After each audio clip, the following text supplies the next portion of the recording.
berdoa. Berdoa dalam berdoa mulai.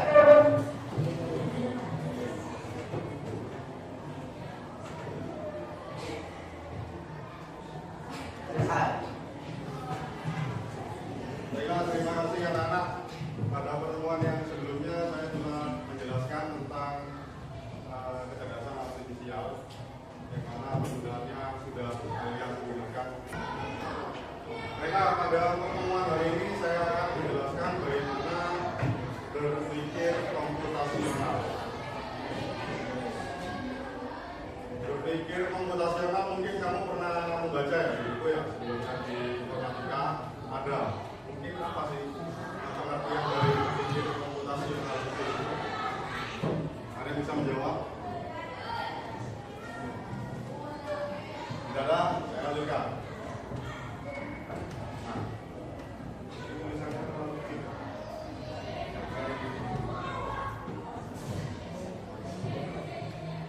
Apa itu berpikir komputasional?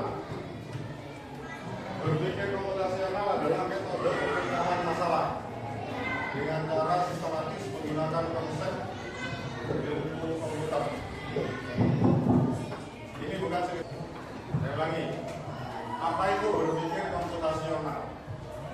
Yang belakang mungkin tidak kelihatan karena tulisannya terlalu kecil. Jadi saya bacakan. Berpikir komputasional adalah metode pemecahan masalah dengan cara yang sistematis menggunakan konsep ilmu komputer. Yang mana bukan sekedar pemrograman, melainkan cara berpikir yang membantu kita untuk memahami dan menyelesaikan masalah kompleks dengan lebih efektif. Kemampuan ini melatih otak untuk berpikir seperti ilmuwan komputer, berstruktur, logis, dan kreatif dalam mencari informasi. Jadi semua yang kalian pikirkan itu, kalau kalian berpikir secara komputasional, itu semuanya akan dipikirkan secara berurutan, logis, dan sistematis. Apa contohnya? Kamu berangkat ke sekolah, cara berpikir sistematisnya bagaimana? Masa kamu tiba-tiba berangkat gitu? Kan enggak. Banyak tahap-tahapan yang harus kamu lalui. Misalnya, apa? Mandi. Setelah mandi, langsung makan. Pakai baju dulu. Langsung pakai baju? Enggak. Apa? Baru pakai baju. Sanduran dulu. Nanti dulu. Itu caranya semuanya bertahap secara berurutan. Jadi tidak boleh terlontar. Kalau sampai terlontar, maka ada ketidaksempurnaan dari apa yang sudah kamu lakukan. Ini ada 4 pilar berpikir komputasional. Yang pertama adalah dekomposisi, memecah masalah besar menjadi bagian-bagian kecil yang mudah diatasi, sehingga nanti akan mudah dipahami. Jadi masalah yang besar dikotak-kotakan jadi kecil-kecil, dibuat masalah itu jadi kecil-kecil. Apa contohnya kalau dalam kehidupan sehari-hari? Masalah apa yang besar menurut kamu?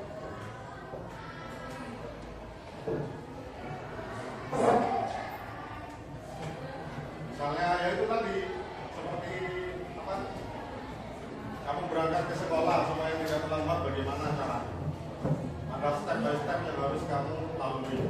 Pertama bangun pagi, yang kedua sholat subuh, yang ketiga apa? Itu, jadi masalah itu dipecah-pecah jadi kecil-kecil sehingga semuanya akan terakumulasi dan selesai. Jadi kamu jam 6 tepat sudah bisa berada di sekolah. Begitu ya. Kemudian yang kedua, abstraksi. Fokus pada informasi penting dan mengabaikan detail yang tidak relevan untuk solusi. Misalnya kamu mau berangkat sekolah, ada hal-hal yang tidak penting. Atau misalnya kalau buku ketinggalan masih penting, apa misalnya? Ada sesuatu yang tidak penting yang harus kamu skip, sudah tidak perlu dilakukan. Jam pelajaran pertama dimulai.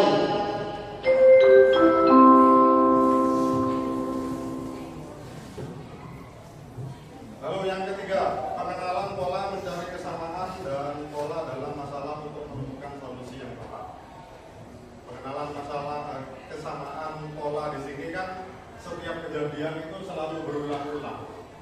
Sehingga kalau sesuatu yang dilakukan berulang-ulang, maka kamu akan terbiasa dan tidak akan menjadi sebuah kelemahan lagi.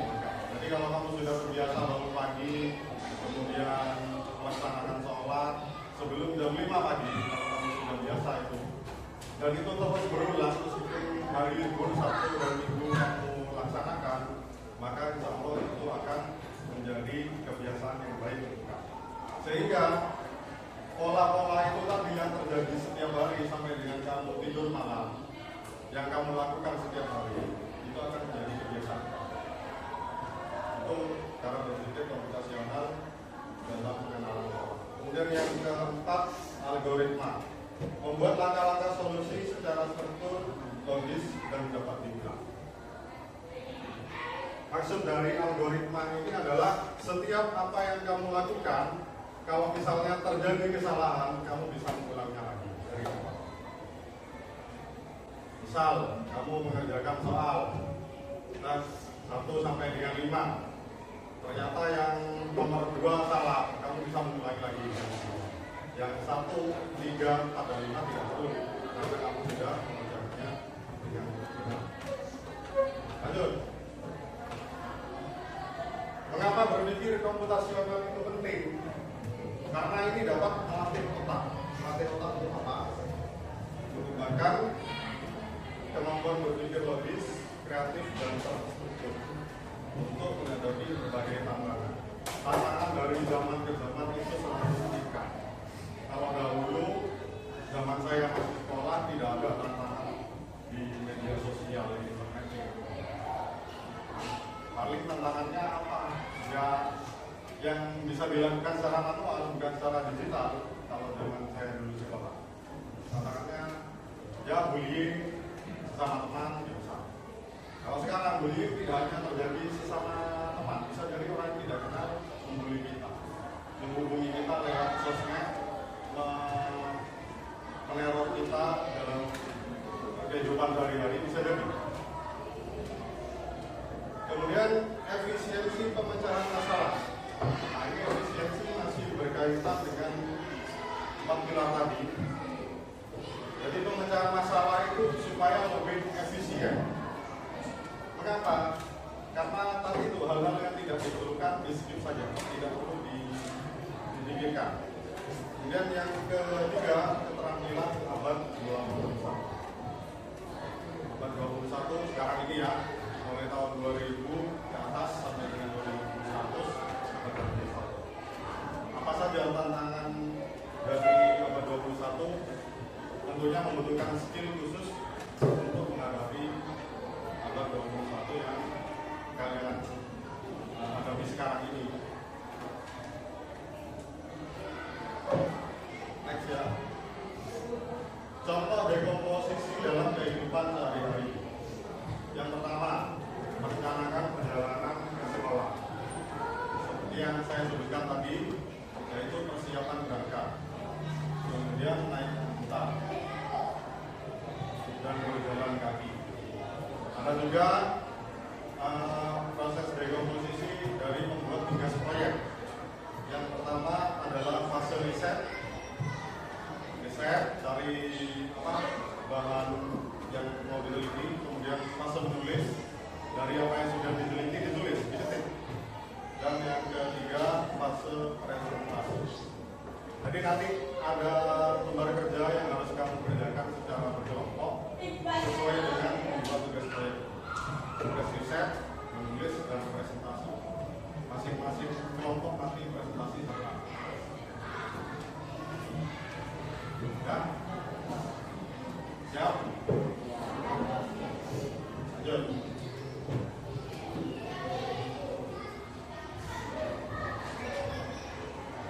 Ini pengenalan pola dan abstraksi dalam matematika. Mengenali pola bilangan. Di sini bilangan genap berurutan. Pengenalan pola. Kalau dalam matematika itu namanya aritmatika. Mengenal pola ada angka 2, 4, 6, 8, 10 dan seterusnya. Pasti kamu tahu kelanjutan.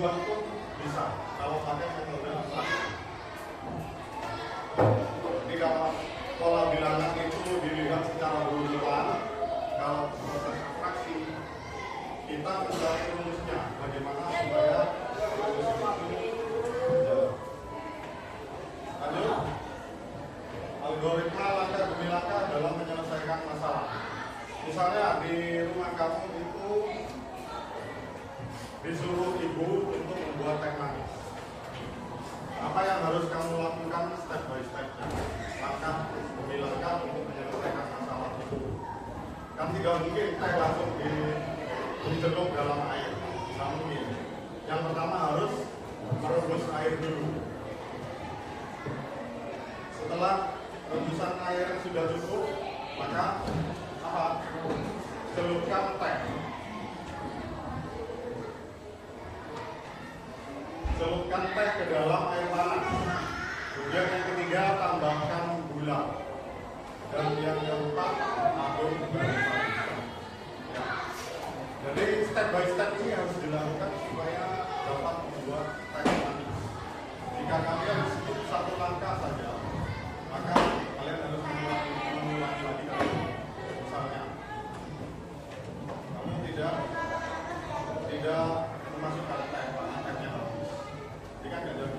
Kamu harus mengulangi lagi setelah beli dari toko, beli tehnya, teh celup, baru kamu bisa mengulangi lagi dari mana. Jadi tidak serta-merta langsung jadi. Semuanya ada prosesnya, step by step.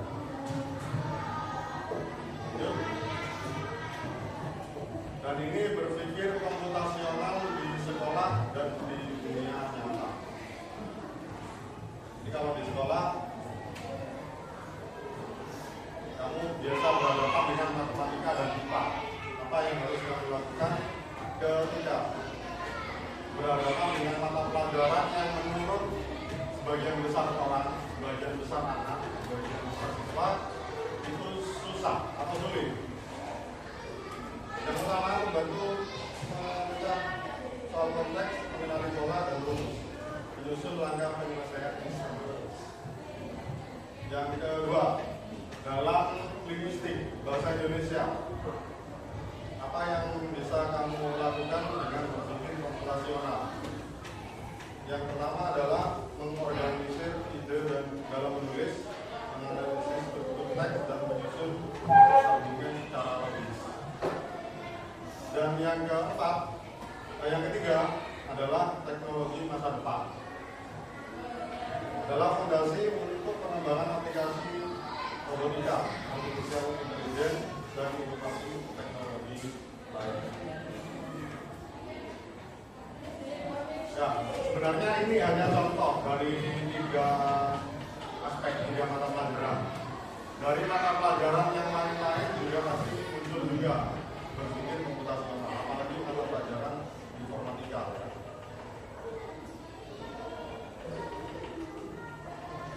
Ini contoh studi kasus siswa SMP memecahkan masalah pola bilangan.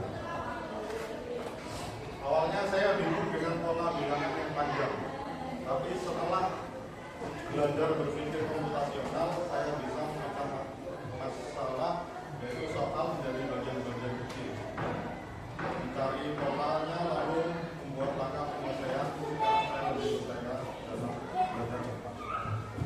Jadi awalnya ada deret angka tadi, angka dengan 2, 4, 6, 8 dan seterusnya, titik-titik sampai dengan 100. Awalnya kan harus menghitung ini. Ini bilangan ke-20 saya hitung. Ternyata ada algoritma yang bisa menghitung, bahkan ada aplikasi yang bisa menentukan rumusnya bagaimana supaya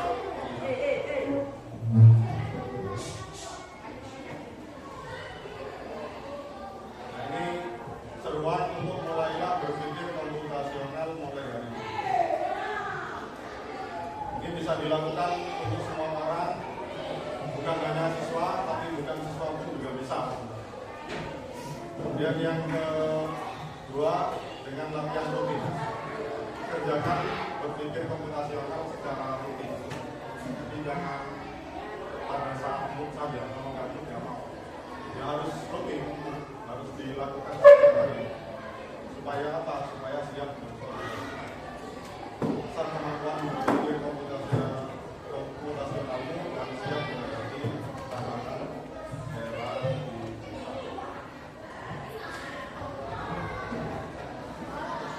selanjutnya saya punya lembar kerja, silakan untuk dikerjakan. Silakan duduknya sekarang.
Anda bagi kelompok satu. Membaca Komando. Pertama yang harus kamu pahami, kamu lihat dulu huruf A, itu B, K, T, P, D, ya. Kodenya 1 sampai dengan 12. Kemudian untuk kelompok 2,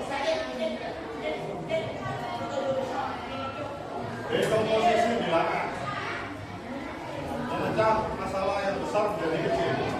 Jadi misalnya 95 itu berapa ditambah berapa?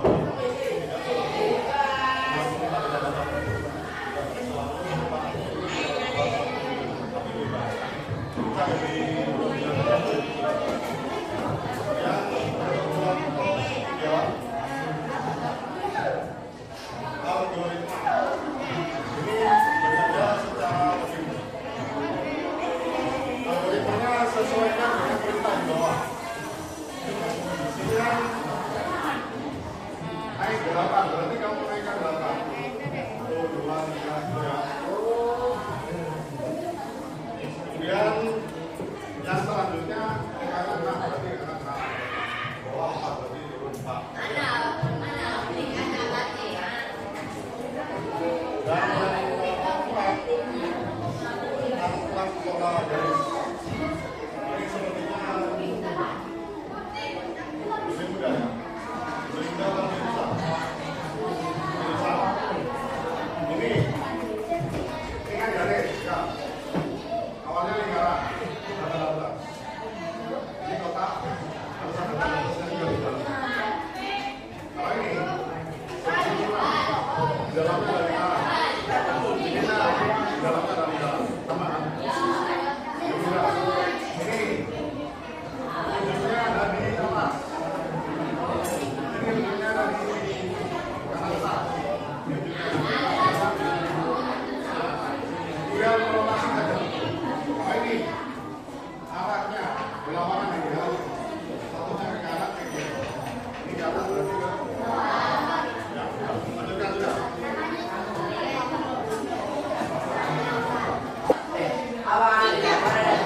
dikerjakan barusan mungkin mudah ya, sederhana, tapi itu merupakan sebuah contoh dari langkah-langkah untuk berpikir komputasional. Sampai di sini ada yang ditanyakan?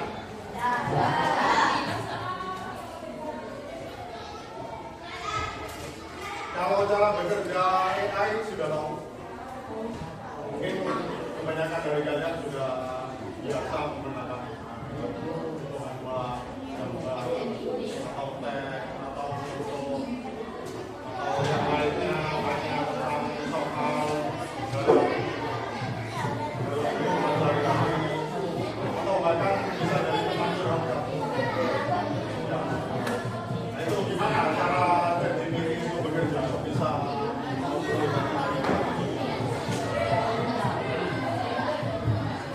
jadi penggunaan AI dalam kehidupan sehari-hari itu sebenarnya banyak sekali. Gambar ini hanya salah satu contoh. Misalnya kita mau buat video animasi juga bisa. Jadi seperti ajarkan masyarakat untuk mengelola kebersihan lingkungannya bisa. Bisa meskipun tidak membuat video secara langsung.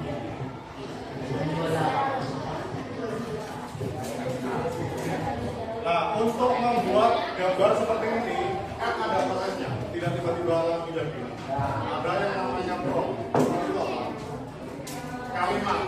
Kalimat panjang yang mendeskripsikan gambar seperti ini. Misalnya, panjang. Ada kalau satu paragraf begini, 2-3 paragraf. Panjang. Dan supaya mendapatkan kalimat seperti itu, kalian harus apa? Kan kalau kalian mikir sendiri mungkin susah ya? Ya, nyalin dari dilihat. Itu aja. Ini juga.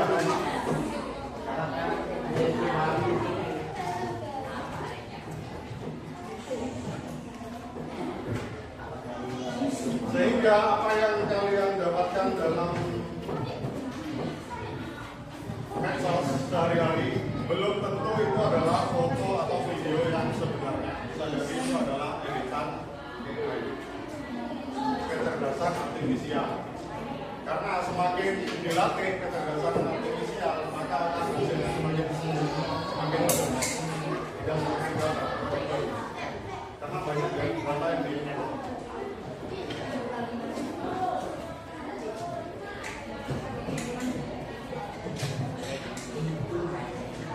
Ya, sampai di sini ada yang ditanyakan?